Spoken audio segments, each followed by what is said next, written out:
The financial reform legislation that was recently enacted is not what we need to do. More regulation on top of regulation that didn't work to begin with is not going to work now. I have more in mind kind of a clear-cutting idea of reform.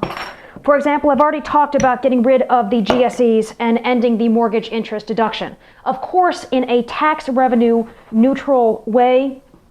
For example, we could dump the capital gains tax. But what I'm interested in doing is ending Congress's ability to subsidize certain markets that benefit certain people who, as thanks, keep the politicians in power. Now, I know the federal government ending its support of home prices and guaranteeing all kinds of loans is going to be a huge disruption. So yes, of course, a transition is needed. Also, there's, and I think actually this may have been done in the legislation, is end the government stamp of approval on credit raters like Fitch and Moody's and Standard & Poor's. Let the investor do his own homework. If there is a conflict of interest issue, then set up an independent board like the FASB for accounting standards and or compensate raters in ways that, for example, you could pay them in stock and then vest that stock over time and over performance. Insurance.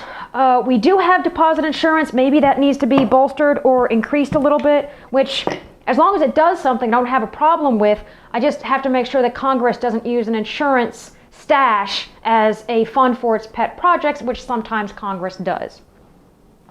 Private mortgage insurance, we talked about that with the Canadian model. If it works, that's fine. I just wish it were more competitive because I think right now it's just a line item on a HUD statement that the bank puts there and no one has any control over that.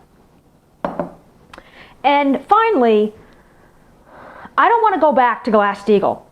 I think we could do a better job, not necessarily prohibiting mixes of assets, but just we could do a better job of telling people what's out there. What does a bank have? Is it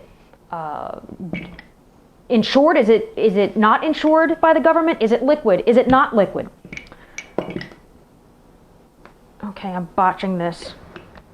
What does the bank have in terms of reserves or hedges? Let the investor make his own decision.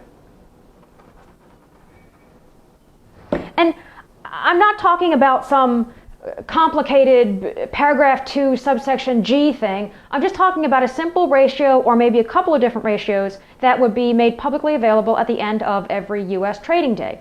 If every Walmart can upload its sales numbers to Bentonville every day, then I don't see why banks and financial companies can't upload a few simple ratios to the SEC every day and we could have a chance to look at them. We might be able to smell out a problem before it occurs, and who knows, maybe we would no longer need bailouts.